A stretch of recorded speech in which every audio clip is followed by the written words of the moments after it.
Good morning students, स्वागत है आपका हिंदी की कक्षा में।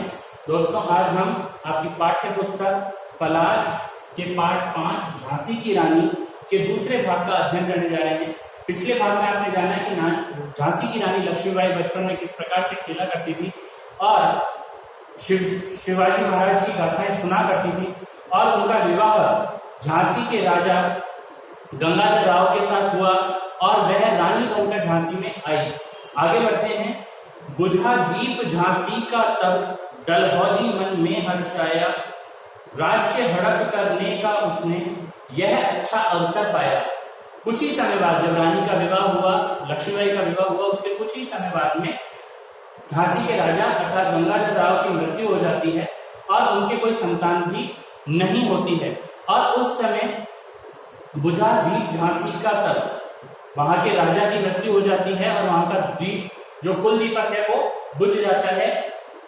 तब डलहौजी मन में हर्षाया, उस समय लॉर्ड डलहौजी जो अंग्रेजी शासन का अधिकारी था, अंग्रेजी सरकार का एक अधिकारी था, वह मन में अत्यधिक प्रसन्न हुआ क्योंकि उसने भारत में एक नीति बनाई थी कि यदि किसी राजा की निसंतान मृत्यु हो जाती है अर्थात उसकी कोई संतान नहीं होती है और उसकी मृत्यु हो जाती है तो उस राज्य को अंग्रेजी राज्य में मिला दिया जाएगा।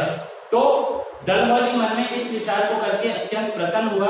राज्य हड़प करने का उसने यह अच्छा अवसर पाया। उसे लगा कि यह राज्य को हड़प करने का, राज्य पर अपना अधिकार करने का यह बहुत ही अच्छा अवसर है जिससे वह लाभ उठा सकता है। फौरन फौजें भेज दुर्ग पर अपना झंडा फहराया। उसने तुरंत, फौरन अर्थात तुरंत अपनी फौजों को भेजा झांसी के दुर्ग पर, झांसी के किले पर, और वहां अपना झंडा, जो ब्रिटिश सरकार है, अंग्रेजी सरकार है, उसका झंडा फहरा दिया। लावारिस का वारिस बनकर ब्रिटिश राज्य झांसी में आया। लावारिस अर्थात जिसका कोई वारिस नहीं हो।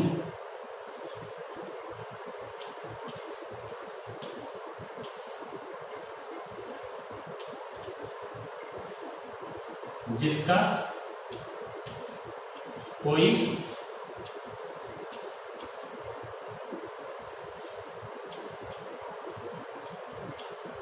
वारिस न हो।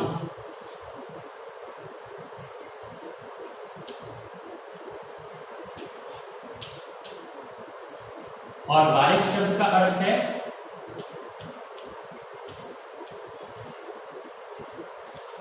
वारिस अर्थात उत्तराधिकारी।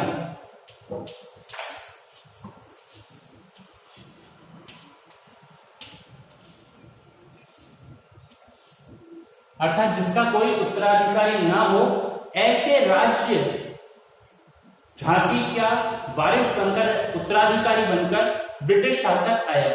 अश्रुपूर्ण रानी ने देखा झांसी हुई वीरानी थी, बुंदे लेहर बोलो के मुंह हमने सुनी कहानी थी, खूब लड़ी मर्दानी वह तो झांसी वाली रानी थी। जब अश्रुपूर्ण रानी ने देखा, अश्रुपूर्ण आंखों, अश्रुपूर्ण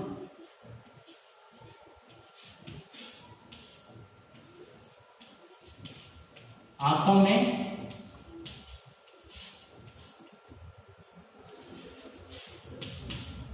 आंसू भरकर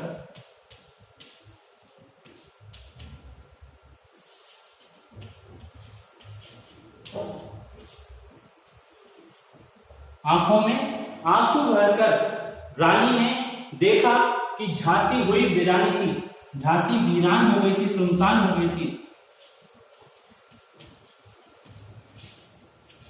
वीरानी अर्थात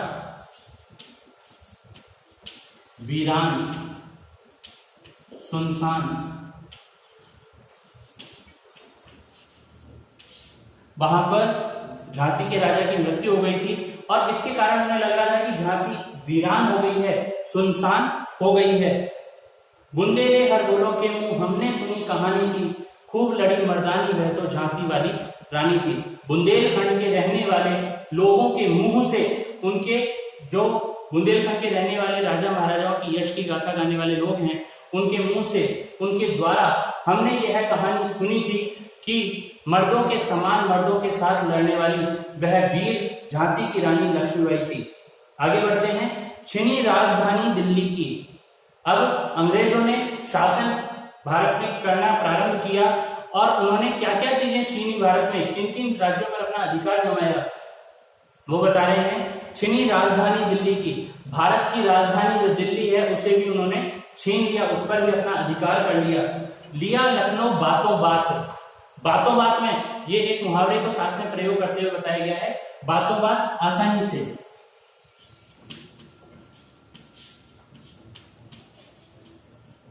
बातों बात अर्थात सरलता से या आसानी से।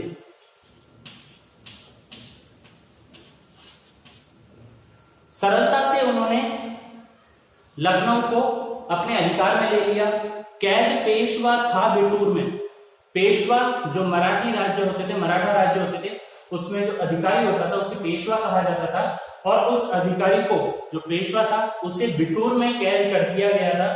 हुआ नागपुर का भी घात और नागपुर पर भी आक्रमण करके अंग्रेजी सरकार ने उसे अपने राज्य में मिला लिया था। नागपुर पर आक्रमण करके, घात अर्थात आक्रमण, घात अर्थात आक्रमण करके, नागपुर पर भी आक्रमण करके उसे अपने साथ अपने राज्य में मिला लिया था। उदयपुर, तंजौर, सतारा, कर्नाटक की कौन बिसात, बिसात अर्थात हैसियत, बिसात अर्थात हैसियत।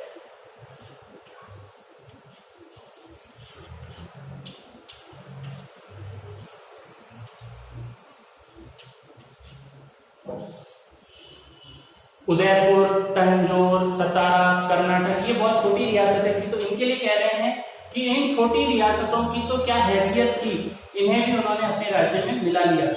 जबकि सिंध, पंजाब, ब्रह्म पर अभी हुआ था वज्र निपात। वज्र निपात, वज्र निपात का अर्थ होता है पत्थर गिरना। वज्र निपात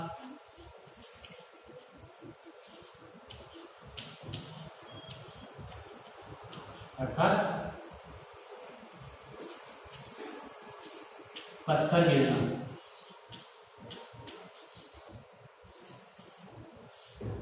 या वज्र गिरना।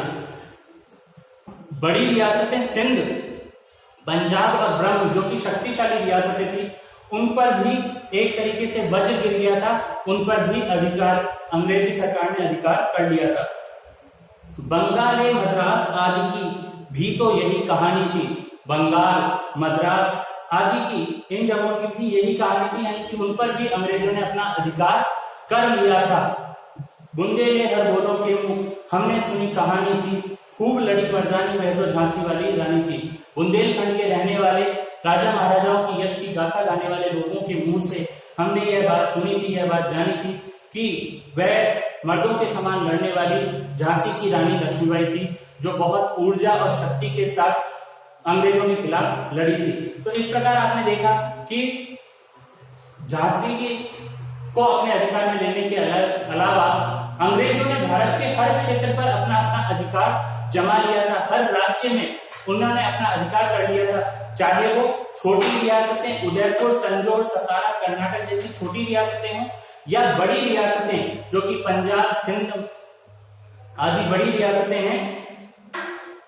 सिंध, पंजाब, ब्रह्म जैसी बड़ी रियासतों पर भी उन्होंने अपना अधिकार कर लिया था और बंगाल और मद्रास जैसी बड़ी रियासतों के, अत्यधिक बड़ी रियासतों को भी उन्होंने अपने अधिकार में ले लिया था।